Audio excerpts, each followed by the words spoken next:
Well, good evening.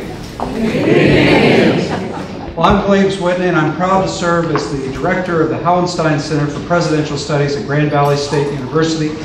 And as your host this evening, I'm very proud also to name a few people and gratefully acknowledge the support that we've had in different organizations. Let me start with the National Endowment for the Humanities, which has underwritten this program along with Grand Valley State University, Ralph Hauenstein, and numerous donors in our West Michigan community. I would also draw your attention to several partners that have joined with the Hauenstein Center to bring you this exciting program to explore in an exciting way, I think, the distinctions and similarities between progressivism and conservatism and whether and how the twain can meet. I want to point out Annette Kirk, president of the Russell Kirk Center for Cultural Renewal, Michael DeWild, director of GVSU's Center for Business Ethics, and Kevin Dendulk, director of the Paul Henry Institute at Calvin College. A shout out also has to go to the leadership at Grand Valley for being so supportive of this. I want to point out that Tom Haas has been supportive, our president here at Grand Valley. Provost Gail Davis has been interested and engaged from the start. She's been very supportive. Also, President Emeritus Don Lovers has been exceedingly supportive. His conversations with me going back to last April, I think really set the tone for what we're trying to do tonight. Don, you've been an inspiration since those conversations began. Let's give a hand to all these people.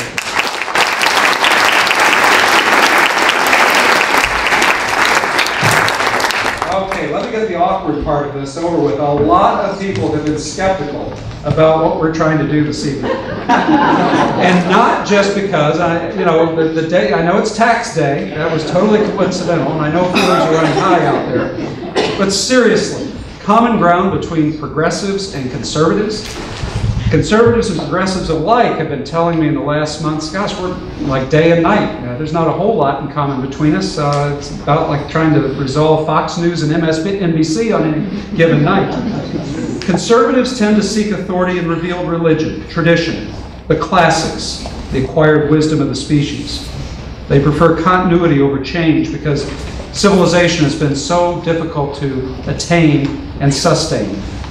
Progressives tend to seek authority in reason, science, utility, and secular advances. They prefer change over continuity because there are still so many injustices to overcome. Despite these definitional differences, there is more historic common ground between these two camps than is usually recognized or willingly acknowledged. For example, each principle in conservative thought at one time was radical in its day. When Moses established monotheism and led an entire nation out of Egypt, it was a revolutionary departure in human history. Now it's orthodoxy. Progressives live with irony too. They must deal with the fact that they behave like conservatives to ensure the continuity of their institutions and ideas. Progressives have their orthodoxies too. Now, this introduction would not be complete if I failed to note a significant instance in American history when conservatives and progressives worked together. Go back to our nation's founding and look at the creation of key documents. Do you think all the members of the Second Continental Congress were conservative? Do you think all the members of that Congress were progressive? Not at all. Not even the delegations that each state sent were consistently progressive or conservative. Take a state like Massachusetts, where they sent a firebrand radical like Sam Adams to work alongside a Burkean conservative like John Adams. And they sent them to work together and to compromise together and to come to agreement, and that's what happened. I would also point out that some thinkers are attractive to conservatives and progressives alike. This debate's been going back to Jefferson, at least. But then take, in our times today, a best-selling author like Wendell Berry. Conservatives are drawn to his distrust of progress and big government, while progressives are attracted to his pacifist and environmentalist propensities. This yin and yang between conservatives and progressives is so characteristic of American history through and through. Every generation has asked the same fundamental questions. Our founders did. What is the state of our culture? What is the role of government vis-a-vis culture? What should be done to sustain our nation? Conservatives and progressives have shaped that debate down to the present, at least occasionally. They should be given the opportunity not just to be among their own, but to share with each other principled civil discourse, such as we're proposing tonight. Indeed, one inspiration behind this evening's program is the old Firing Line program, the series in which conservative William F. Buckley would host progressives like William Sloane Coffin and Michael Kinsley and other progressives, Eugene McCarthy. Another inspiration is the conservative man of letters, Russell Kirk, whose debates with Arthur Schlesinger and other progressives were as civil as they were principled. And the Houndstein Center and our partners this evening are carrying on this tradition of principled civil discourse in the belief that American citizens benefit from such exchanges. Now, this brief introduction frames our discussion this evening.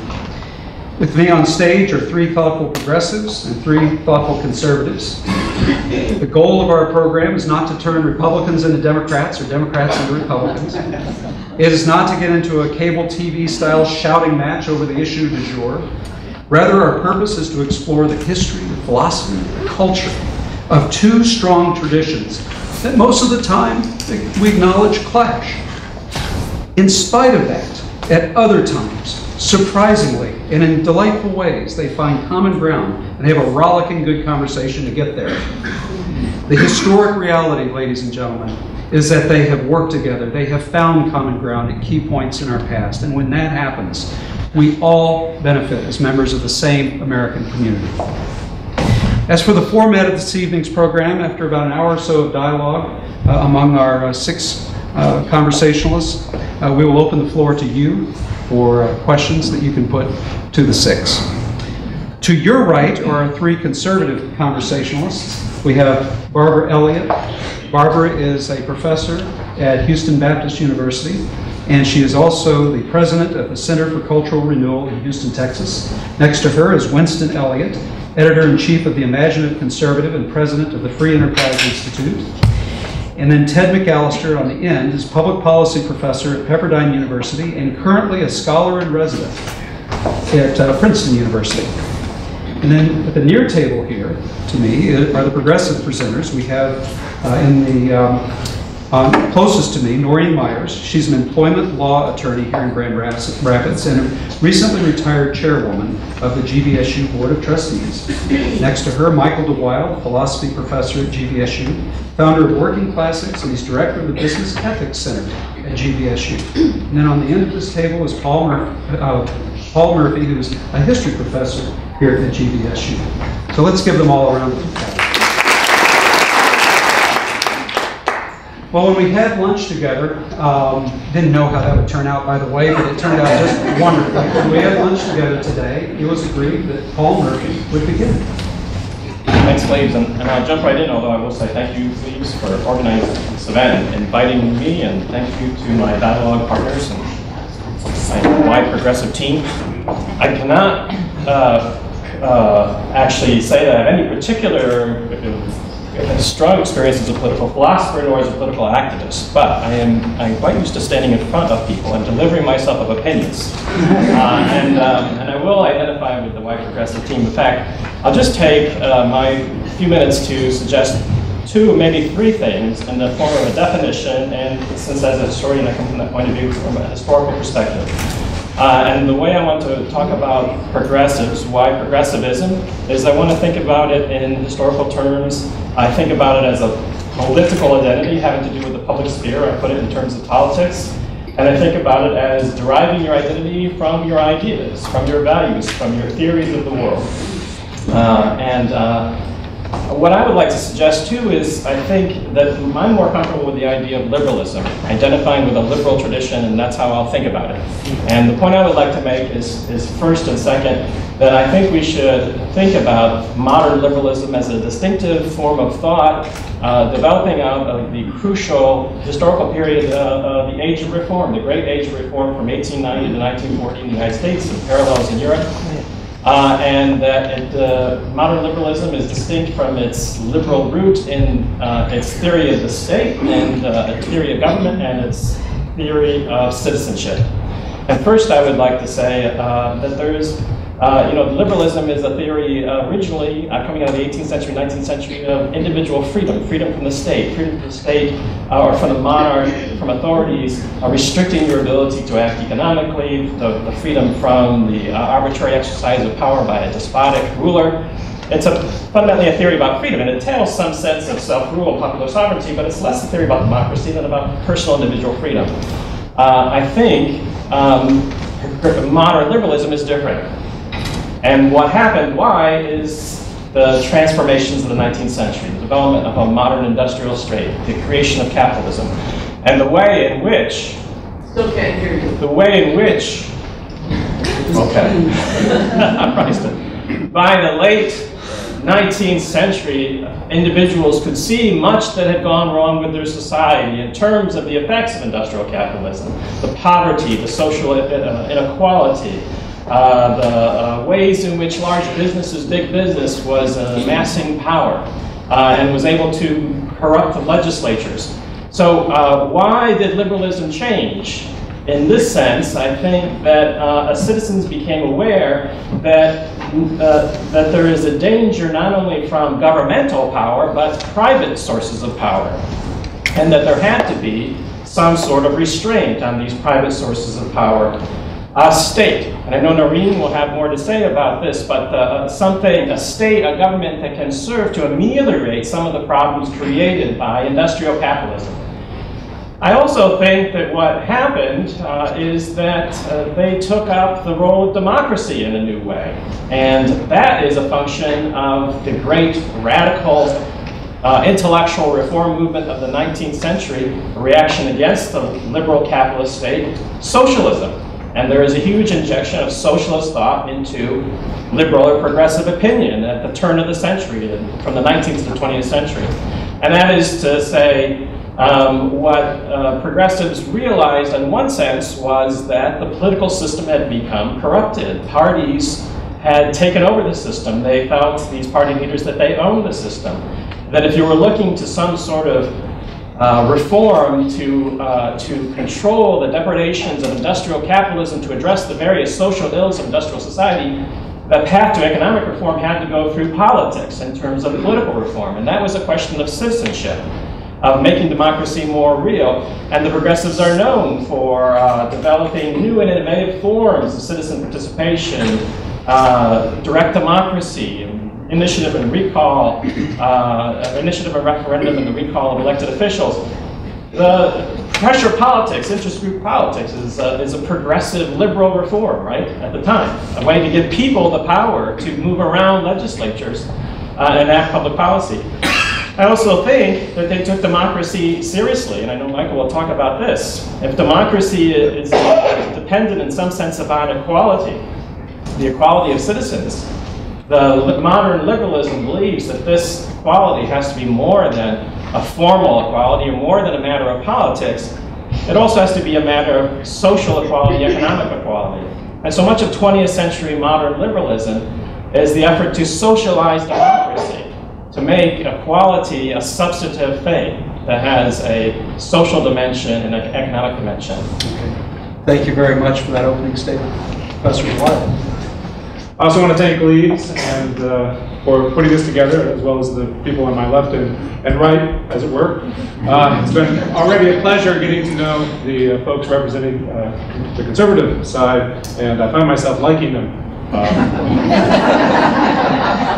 I'm dismayed. So I'm going to go back then to gear up a little bit to trade in caricature for a little while here by way of introduction, and hope that nobody takes offense and you'll bear with me, and the point may or may not become clear. There was a infamous 2003 article some NYU professors put together suggesting that to hold a conservative mindset was to demonstrate various forms of mental, if not mental illness, at least some cognitive failure. They advanced some fancy academic sounding terms like uncertainty avoidance, need for order, structure, dogmatism, intolerance of ambiguity, all of which leads to resistance to change and endorsement of inequality. Now, as you might imagine, conservatives, both reasonable and unreasonable, were not thrilled by this particular portrait of them and shot back. And so I want to just read through a list of the mental deficiencies that liberals or progressives demonstrate: an inability to make clear ethical choices. That's what you want in the director of your ethics center. A pathological fear of clarity that may or may not become clear later. Blind adherence to this idea that government, large and small, can cure all societal ills. As all conservatives know, liberals are a bunch of, stay with me here, sandal-wearing, tree-hugging, whale-saving, hybrid driving, trash recycling, peace-loving, flip-floppers, and bedwetters. Now, it's unfair to trade solely in caricature, but I have to admit to you, again by way of introduction, 3 or 4 of those do in fact fit me. But I'm not telling you which one. No, I like whales a lot. So the lens through which we frame objective findings, of course, is one of the first problems. And I have sometimes wondered, by the way, if you took a poll of most progressives or liberals, would most of them turn out to be middle children? And the reason I say that, sitting here in the middle, is we do have a kind of overweening need, it seems, and some of this has been backed up in psychological literature, to mediate things to death, to make sure everybody's got a fair shake and equal opportunity, if not equality results. So I don't know if that study's been done, but Grand Valley, good place to do it. I'm probably going to keep coming back to some recent psychology tonight as we go along. I actually do think some of the evolutionary and social psychology that's being done by people like Jonathan Haidt and Steven Pinker gives us a pretty good way to, or at least an avenue through which we might be able to find common ground. So we'll see as that goes on. The second character, of course, is that conservatives are repressive, they don't like to have fun, and liberals are irresponsible. We don't really like to have fun either, but we're irresponsible about it. My children would probably tell you that I am the worst of both possible worlds. But I would also say, though, just again, by way of introduction, you know, having 2 daughters makes a liberal, what? It allows for some more conservative feelings than otherwise a good progressive might admit to. It's a mistake, I think, to label the desire to protect one's own and limit their exposure to corrosive material as either liberal or conservative. I prefer to think of it as practical wisdom. Winston and I found out in the reception that we both limit our children's exposure to television. I don't limit mine, but I certainly limit yours. All right, very, very quickly, a couple minutes. Let me highlight just a few of the points. Seriously, the liberals, progressives, I'll go back to referencing Paul's point. Liberty certainly is a core commitment, personal autonomy, the right to self-determination, and rights themselves that grow out of Locke and Jefferson and others. By liberty, the great progressive tradition means civil liberty rather than natural liberty. Mostly in the progressive tradition, we think that the right to be free in the state of nature means the right to suffer. We'd rather bank on cooperative behavior while still allowing the greatest amount of individual freedom possible in order to build institutions, cultures, civilizations, both material and immaterial, that support the development of people's individual talents and their human dignity. The second principle is equality, as Paul referenced, a necessary corollary to liberty understood as autonomy. That's because there's no effectual point to being free in any meaningful sense if you're not more or less equal to act on those choices. If your community or society is structured in such a way that does not allow for free choices to be made by significant parts of the population, if corporations or the wealthy, for example, are privileged when it comes to liberty above what's doled out to others who occupy other stratas in the community, when they're unable to freely, choices the way Sandel, for example, chose it would be, which choice is restricted or coerced even, so there's no meaningful way to talk about freedom. That would be a second point. Lastly, I just want to finish on this note. Both of these in turn, I think, sustain and are enriched by what I think is the progressives' adherence to pluralism, the political and philosophical concept that recognizes people do in fact hold different values, they do have differing conceptions of what a good life is, and pluralism becomes both a procedure and a value through which it's the fundamental commitment, it's the fundamental civic religion. If we don't have a commitment to pluralism, then it's very hard for a democratic society to flourish so that people can act on their other commitments. So pluralism, I think, is that commitment, as I said, that makes other commitments possible, that we can persuade, move, inform, understand, and even restrain and reject one another because of our willingness to listen to what the other, an expanding circle of others that hopefully includes everybody, has to say. This is not, by the way, just to anticipate one objection either from the audience or across the way, this is not relativism. This is not the inability or unwillingness to pass judgment.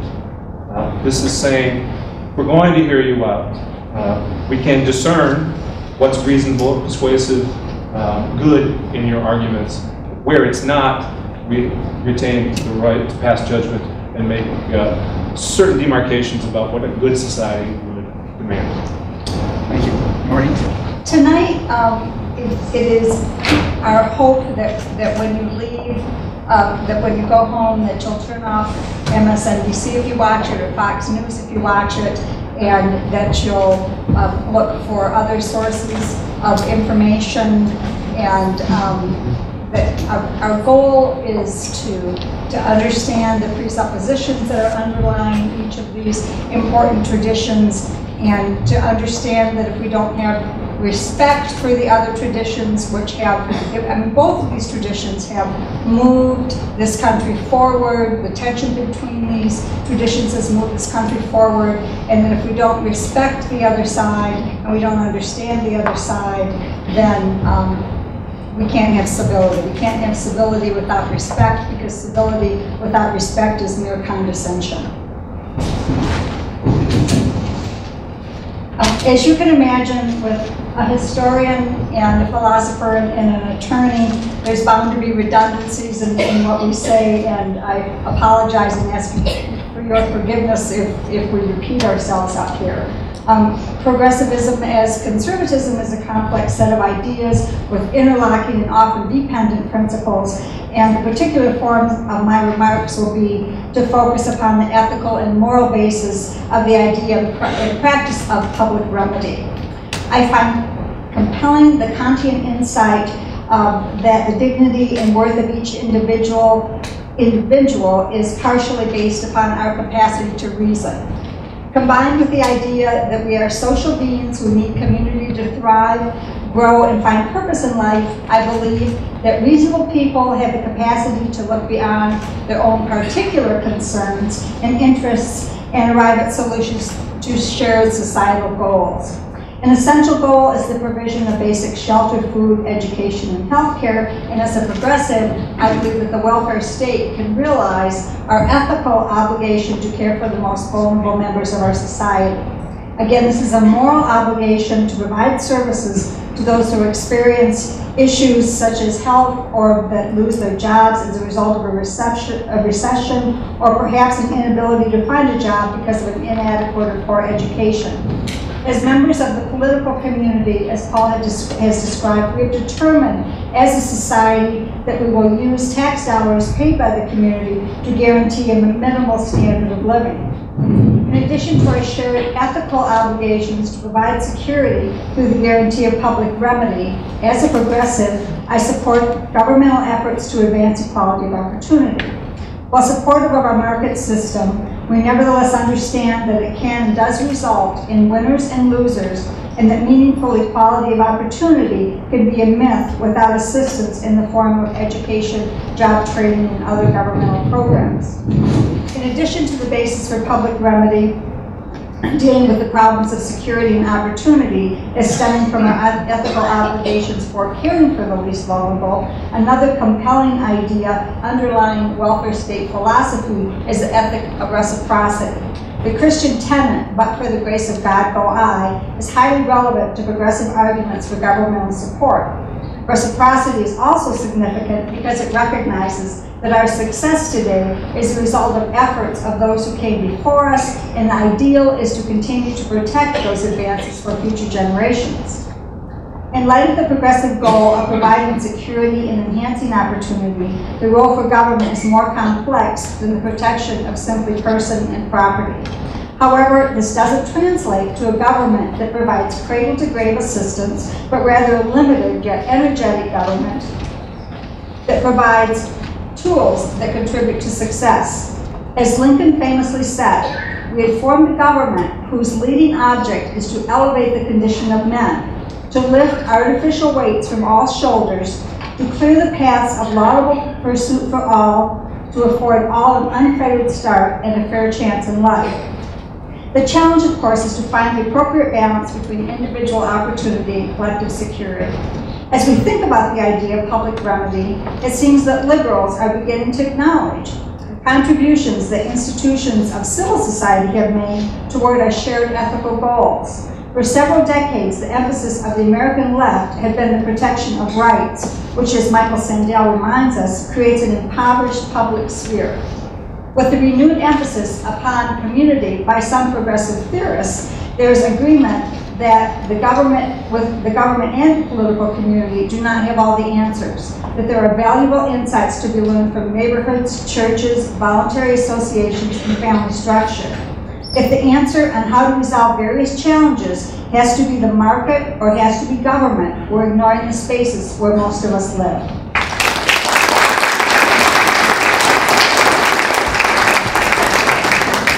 This has just been a treat to get to know our, I won't say opposing team, our co-presenters. And it's been an interesting discussion already.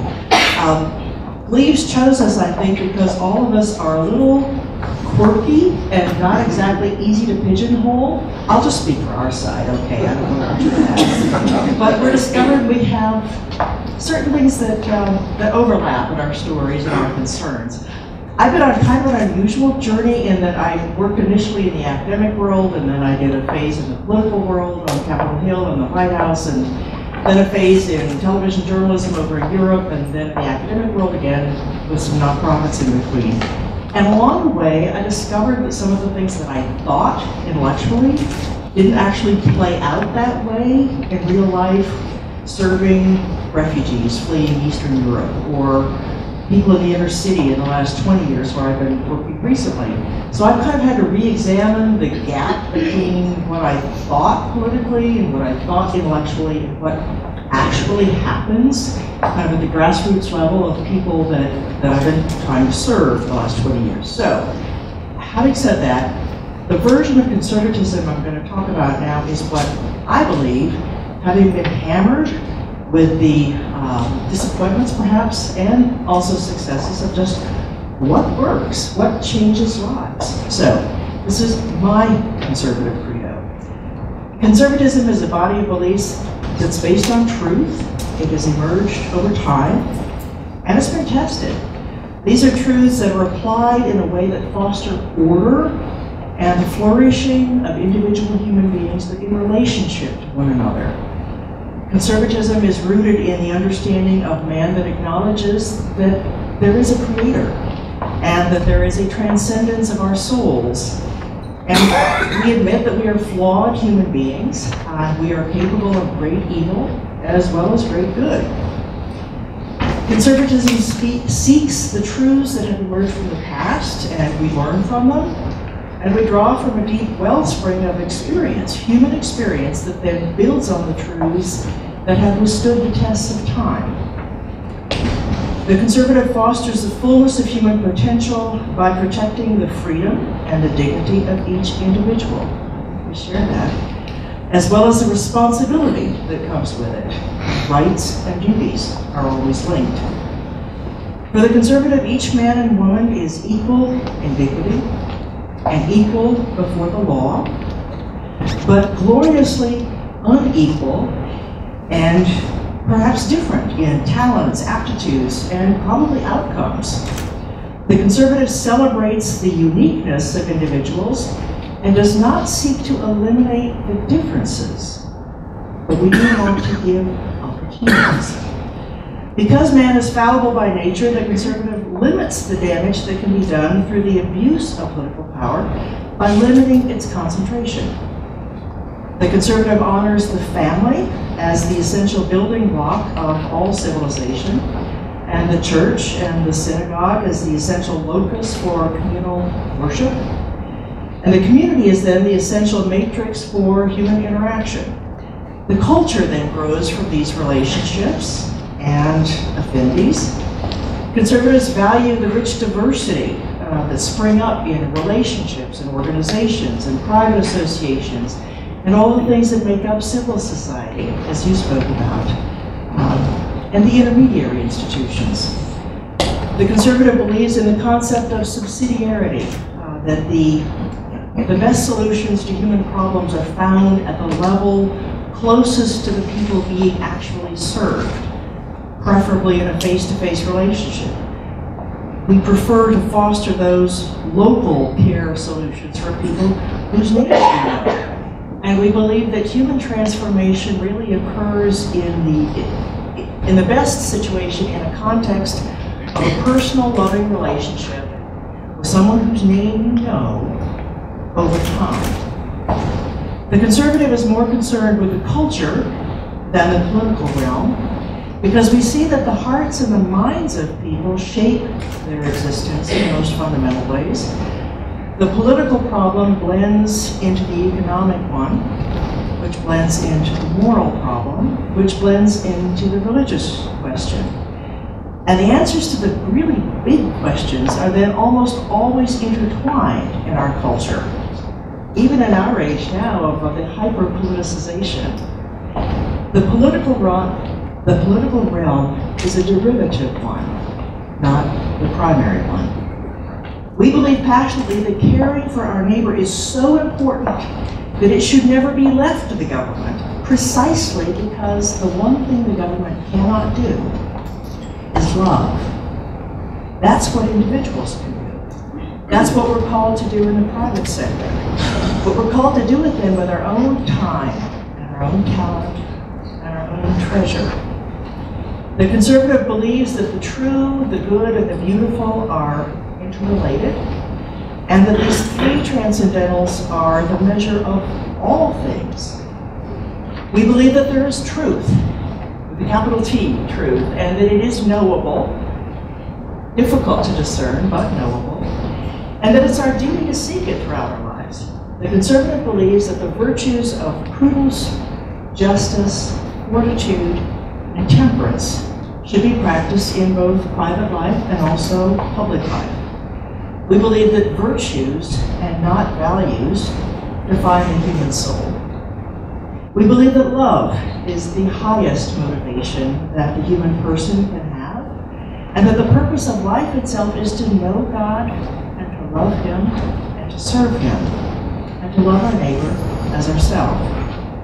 Our ultimate fulfillment is in the transcendence of love. You know, I'm a reactionary by nature.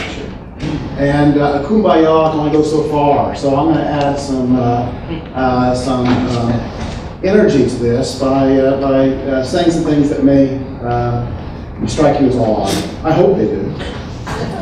I can already anticipate from what has been said that there are all kinds of questions that are between us about the nature of the self or the individual, how one is made, and the notion of autonomy. There's much that's rich to explore in this context. You know, I spent a couple days just before coming here with Annette Kirk at the Russell Kirk Center, and I was telling her that my first pilgrimage to see Russell Kirk, that he insisted that he and I go plant a tree or a twig. This to me was symbolized much about his understanding of conservatism and mine, which is that it's a form of piety. You recognize you owe something to those who are coming after you. You have a responsibility to the environment, but to the humans who in fact live in that environment, and that the focus should not be simply on you and your generation, but on things to come. I also think that if we want to begin to understand what it means to be a conservative, for me, we must begin with the question of the condition of the self. And I think Socrates and his understanding of eros to be a beginning place. But properly speaking, humans understand themselves to be incomplete. They are therefore, by definition, passionate, yearning beings. They may seek all kinds of things to complete them, things that may not satisfy in the long run, but that the conservative recognizes at some level that that which completes him can never be completely found, that he is in fact engaged in a journey, a quest, and that his life is defined not by its conclusion, but by the acts taken within them. That the pursuit itself is what matters, that you enter into a mystery you do not understand, but you are driven by something deep, some recognized lack, some desire to be fulfilled. I think it's transcendental at some level, but people don't have to understand it that way to start with.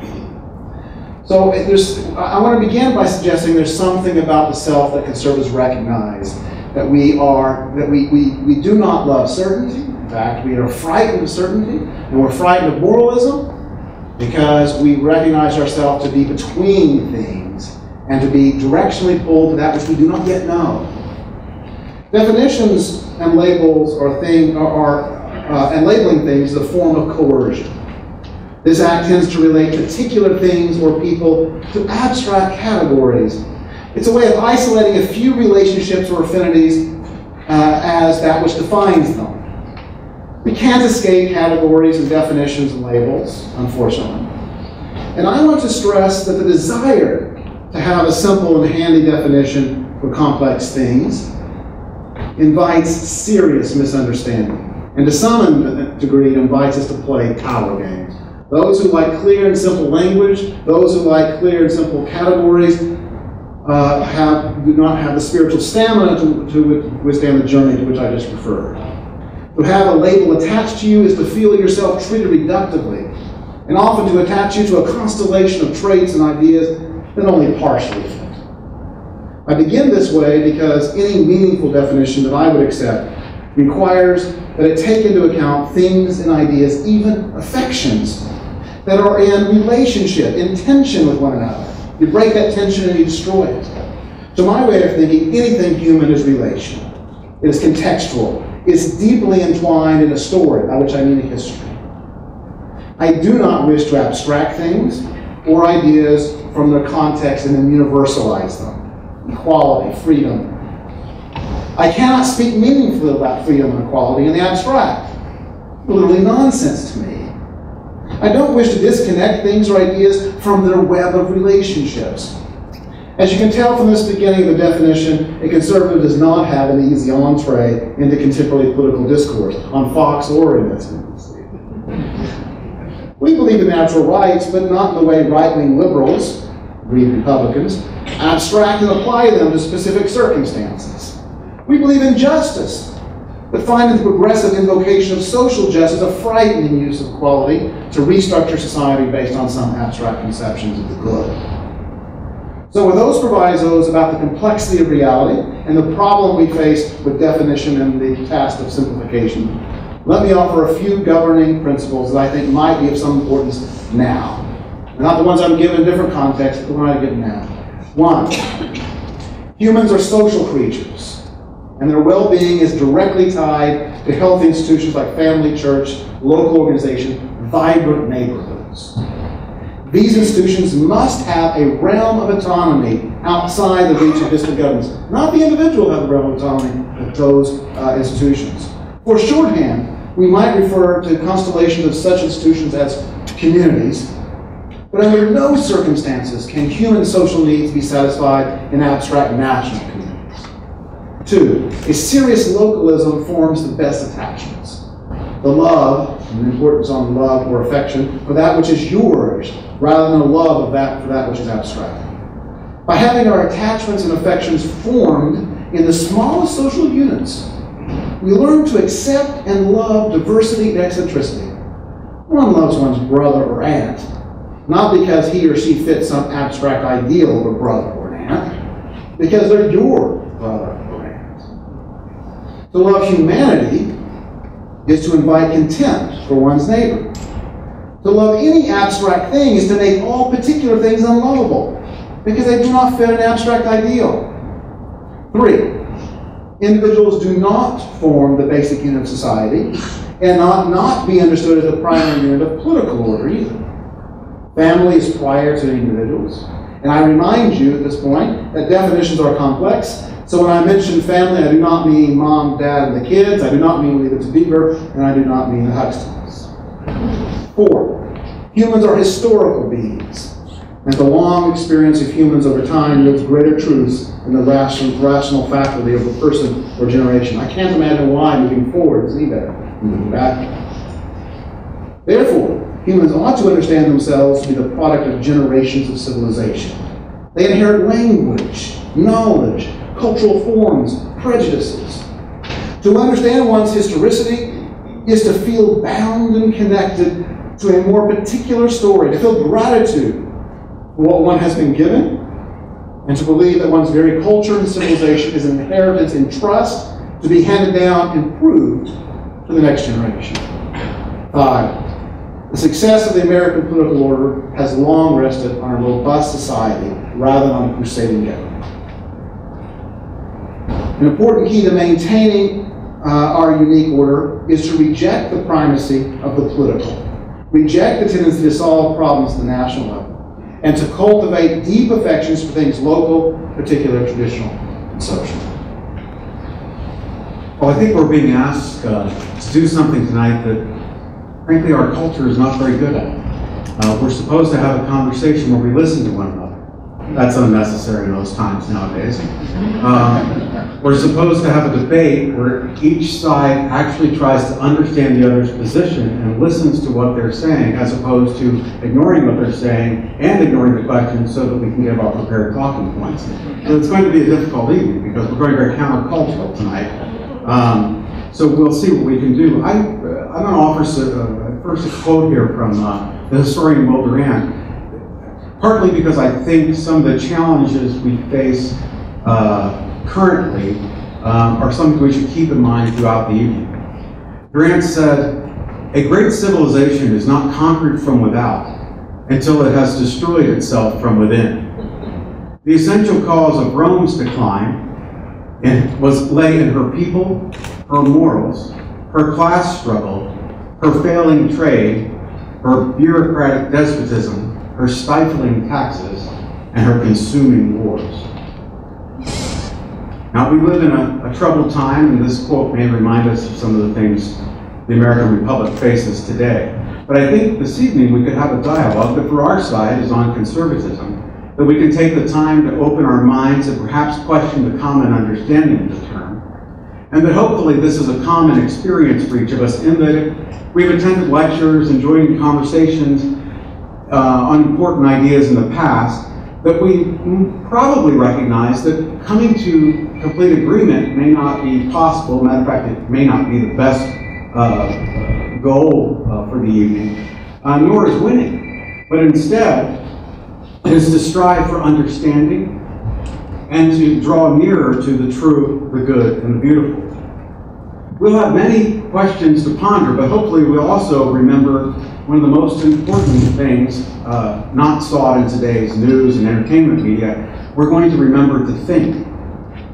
Dr. Russell Kirk, who has inspired all of us on this side of the room, said in his book, The American Cause, he talked of Demosthenes, and he said Demosthenes cried out to his countrymen when they seemed too confused and divided to stand against the tyranny of Macedonia. He said, "In God's name, I beg of you to think." For a long while, most of the Athenians ridiculed Demosthenes because Macedonia was far away and there was plenty of time to deal with the problem. Only at the 11th hour did the Athenians perceive the truth of his exhortations, and the 11th hour was too late. So it may be with Americans today. If we're too indolent to think, we might as well surrender to our enemies tomorrow. I believe that at our best, as humans, the human person seeking to be a student of the, and as I've said earlier, the true, the good, and the beautiful, the student of the Logos, whether that be the Greek Logos or St. Paul's definition of the Logos, and that if we spend just a couple minutes, or actually maybe a minute, with the master of dialogue-seeking wisdom, Socrates, we may have perhaps an example, a way to seek out common understanding And when we can't have it, at least seek out clarity. Socrates said in the Gorgias, he said, talking to his opponent in a discussion, or his common discussant, he said, I take it that you, like me, have experienced many discussions, and that you've observed this thing about them. It's not easy for the participants to define what they're jointly undertaking to discuss. And so having learned and from and taught each other, it's difficult for them to conclude anything. Instead, they're busy disputing one point or another, and they get irritated with one another, and they each think that the other's talking out of spite. They become so eager to win that instead of investigating the subject under discussion, he said, I'm just so afraid of pursuing this discussion with you for fear you should take my eagerness as just a desire to win, when what I really want is for the subject to become clear. Well, this is our challenge for learning today. It's our challenge in the political realm, and it's certainly the challenge of our entertainment and news sources. So we have to be prepared tonight to have as many questions when we leave as we do answers. I think that for us talking about conservatism, to think we have to ask the question, what is the role of American conservatism today? Does it play a part in bringing ordered liberty? And does it have a proper understanding of the constant tension between order and freedom? Matter of fact, we can look at the word itself and say, what do conservatives wish to conserve? This basis of this word.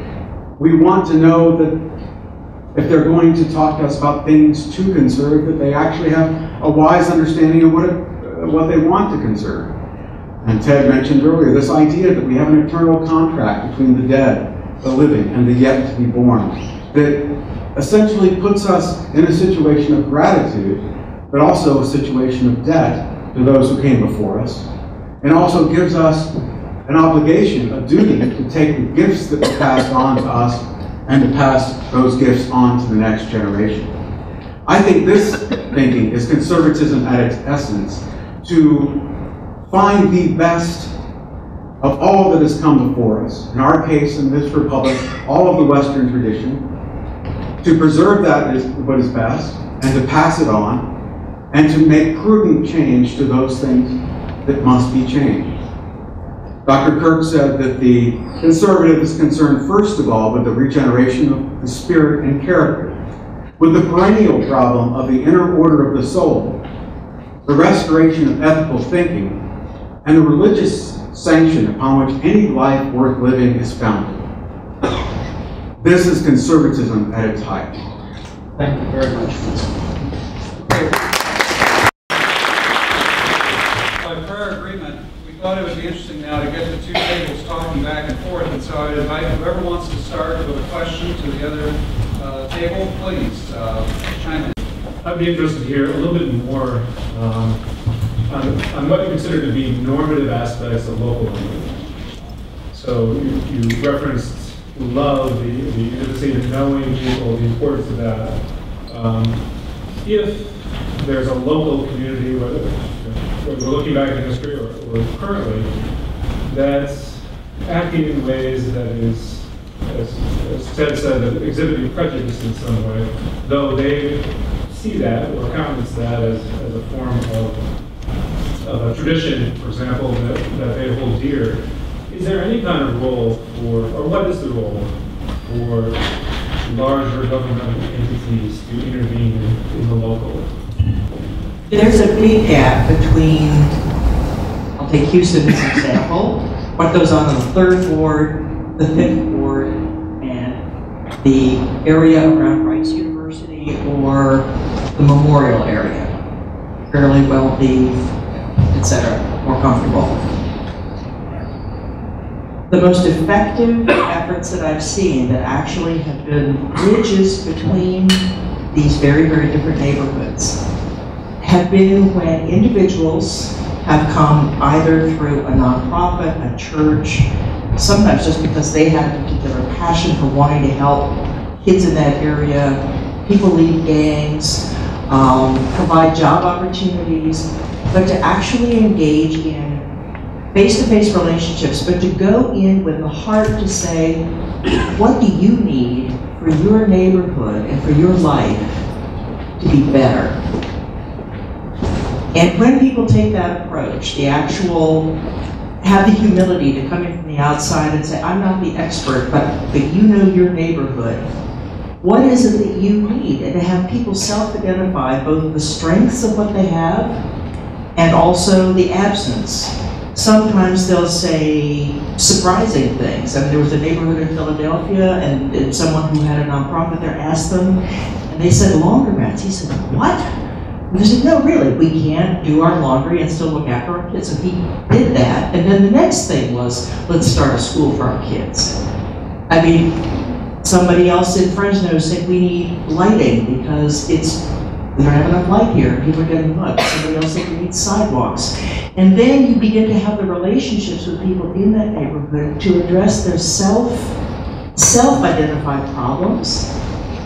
And then the implicit goal is to reach as many possible people to lift them into a state of wholeness. Some people need jobs. Some people need a driver's license. Some people need to leave a gang. Some people need to leave drug addiction. But there's never a one-size-fits-all solution for all of them. And I've just found the most effective thing is to make it as personal as possible and as closely rooted to a given neighborhood as possible.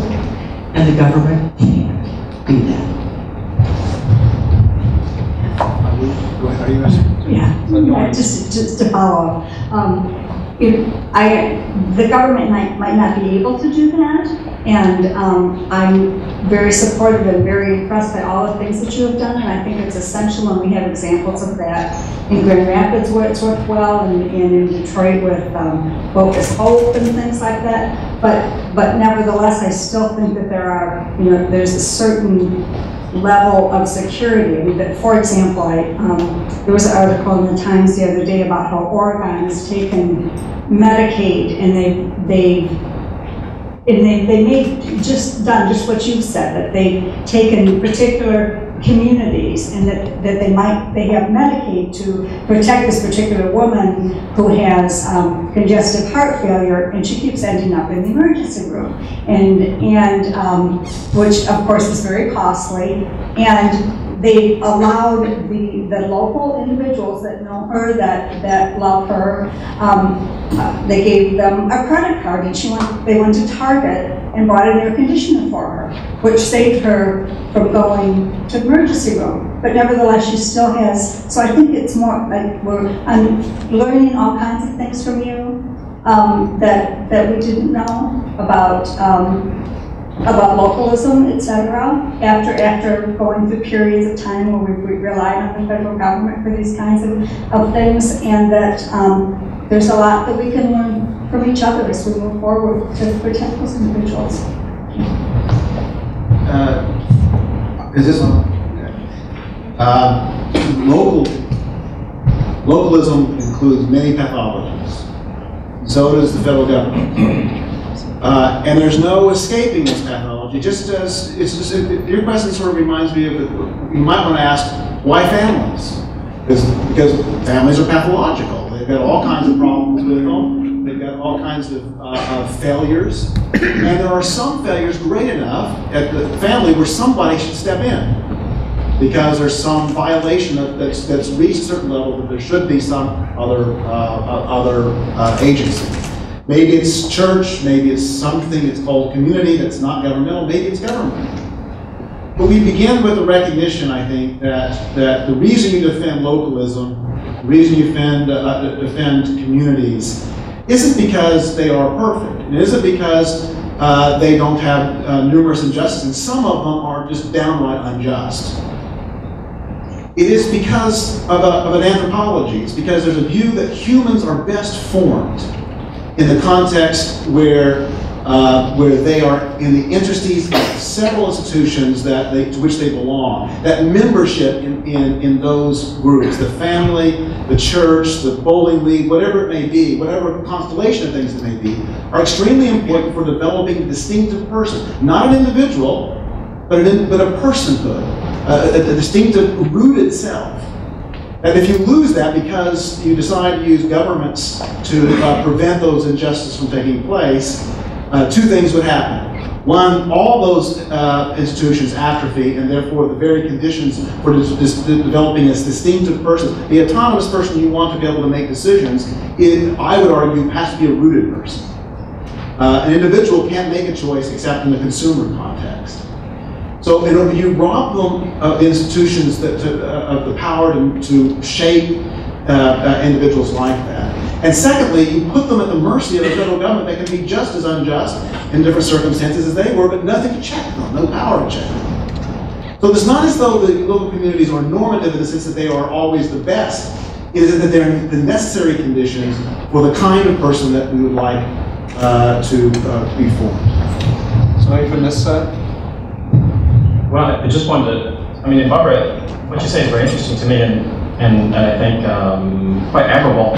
It's not in many ways like a 1960s radical, right? I mean, the way in which student activists, African-American activists went into the South in the 1960s, and you read the histories of the civil rights movements, the Student Nonviolent Reporting Committee, they developed an elaborate theory of participatory democracy, right? Indebted to Dewey, indebted to Jane Addams, whom Dewey was indebted to liberal religious Christian liberals.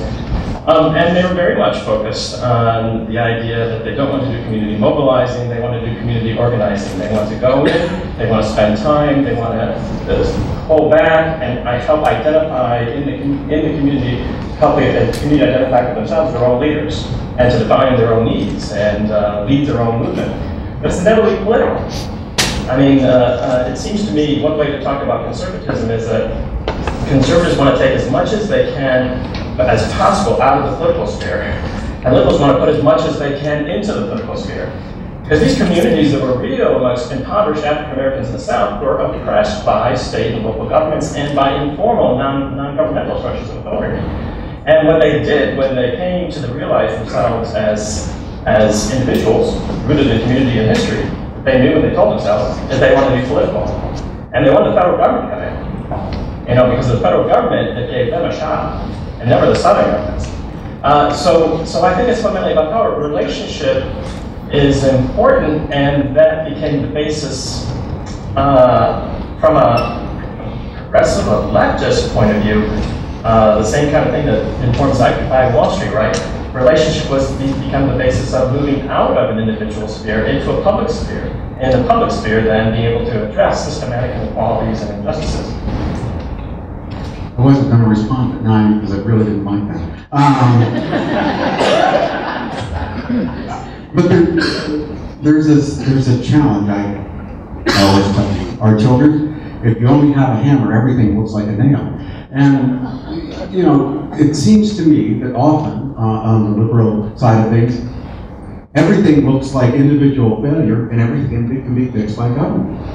Now, I would say one of the most essential elements of a properly thought out conservative position is a recognition that we are not going to have utopia. There is a tragic sense of life, but we must recognize that the market is not a utopian solution. Civil society and voluntary groups are not a perfect utopian solution.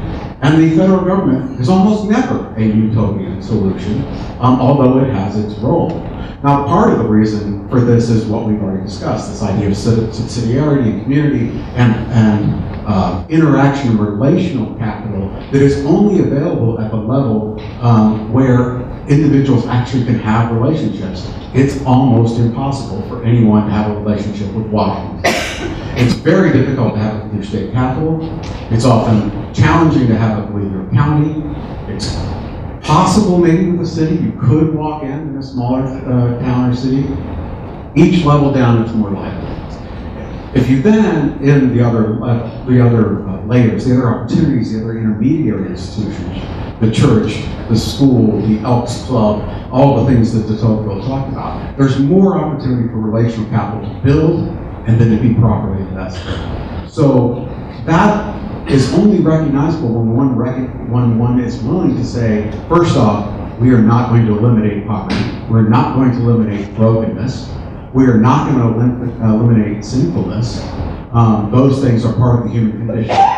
So we must go forward from there. Now, I'll just be brief. I very much recommend Charles Lorry's book, In Pursuit of Happiness and Good Government. And the beauty of that book is Charles, coming out of college, joined the Peace Corps because he wanted to help people. And he went to a Thai village and he was sent there, as he says, to build privies to help with the sanitary situation in a very small village. He was left there for a year, did his work. At the end of the year, came to the conclusion that the village was actually worse off for him having been there. So when his Peace Corps year ended, he said, I'm going to stay on because I want to figure out why the people I wanted to help are not better off for me having been here. And his conclusion over time, and then his sociological studies later, come to a very profound understanding that families work better in functioning communities.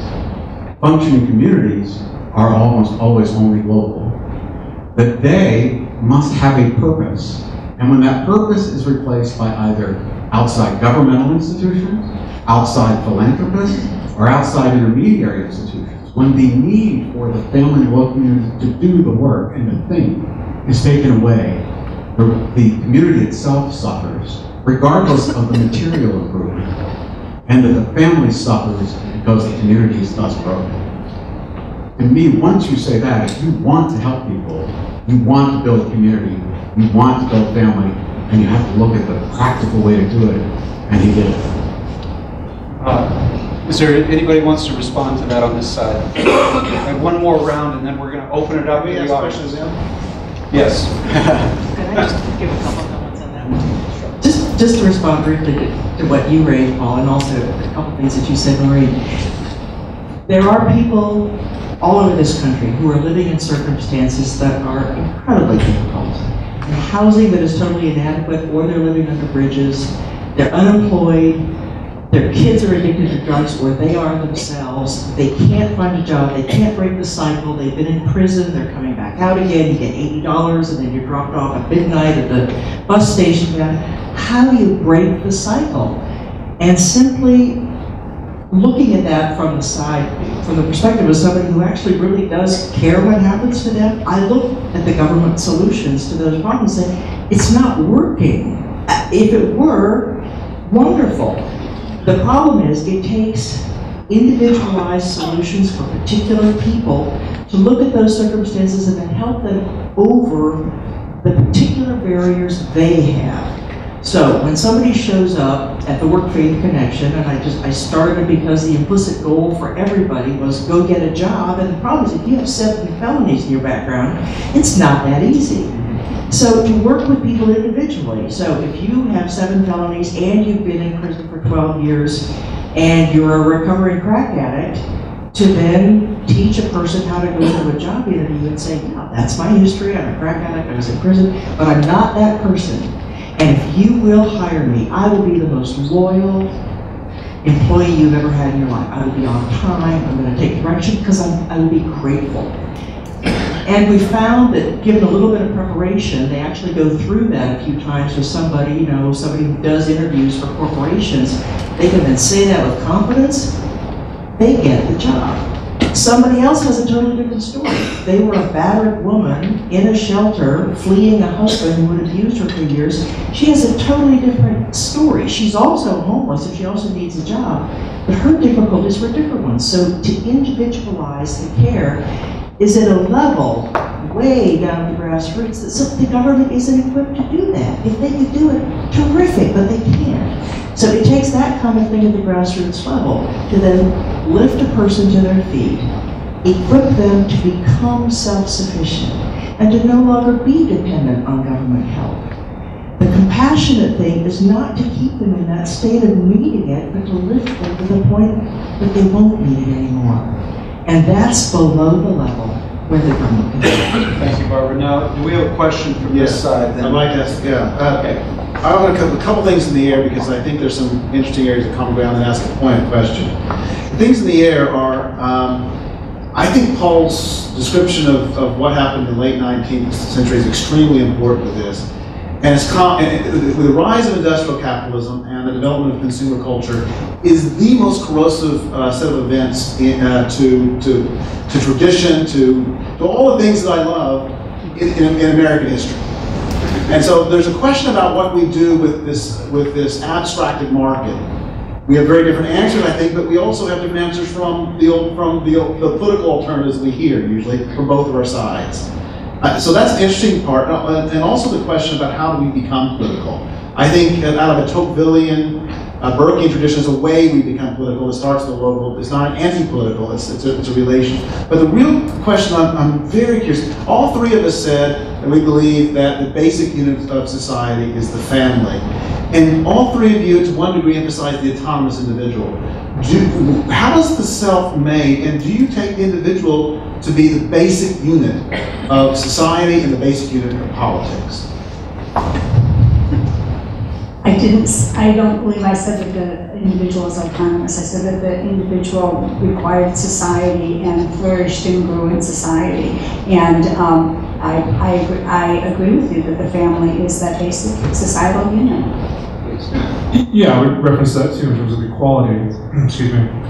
That cooperation has been shown, I think, not just in political sphere, but coming out of evolutionary psychology, et cetera. The ways in which we cooperate with one another allows persons and individuals as rights holders also to flourish and press certain claims. And I sometimes feel a little Churchillian about this, that human rights culture, in the way that somebody like Rorty would describe it, maybe the worst thing ever except for everything else. And it does at least give one some kind of legitimate way to press claims about freedom from oppression, freedom from capricious or arbitrary authority in ways that, at least from my point of view, do in fact help both by way of example and by way of authentic activity or activism progress. And in terms of the government, I spent 14 years in prison. I worked in prison. We taught classes there, and you could I suppose argue it was a fairly conservative endeavor. We taught a lot of classics and that sort of thing. But in response to some of the things you're saying about community and localism and relationship, it sounds lovely, but somebody has to be happy to see you. And overwhelmingly, the guys that I was working with, nobody was very happy to see them. Not in the prison and not when they got out of the prison. And I understand, I worked with the Department of Corrections trying to, they kicked us out twice. You talk about arbitrary and capricious, it was very difficult. And I do think at that level, it's a governmental organization. It was not clued in to be as sensitive or to be as productive as it might have been. And you could wonder if, in fact, that was intentional. But somebody's got to be happy enough to see that when you, with the help of others in a social context, actually do promote yourself, improve yourself in some way, that some good will come of it. And I think at the very least, what government can do is prevent those institutions, individuals, corporations, etc., who would perpetuate the oppression or marginalization of some of those folks by way of policy to say, if, because of local convictions, because of poor character, because, whatever arbitrary reason, you will pay a penalty. There will be some kind of sanction if you don't at least toe to a kind of, at least base normative line. So it would be lovely, if we could rely on enough individuals, develop enough programs where the government could disappear in that way. I'm not optimistic based on what I saw working as a labor community organizer in Chicago and then also the 14 years in the State Correctional Prison, but that's going to happen anytime soon.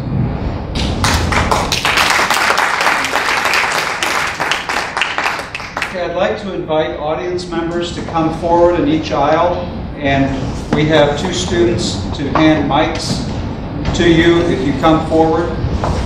In the meantime, please continue the conversation. Sure. No, since I have the mic. Just left you. I would say that I'll take up your base and the individual's basic unit of society, and that's the core of the liberal tradition. It seems in many ways the core of the American story is the liberation of the individual from the coercive order And the flip side of what you're talking about when you locate a person in a relationship is you're locating them in an ordered system. And liberals protect it, but I think conservatives do too. I mean, today in America, there is an incredible urge for individual freedom to do and say and express yourself in any way you want, and to reshape your body and reshape nature and how it's made your body, right? But conservatives, what hasn't been addressed is they put their faith, when they want to take as much as they can out of the political and public sphere, that leads it to the market. And the market is all about maximizing individual freedom and liberty.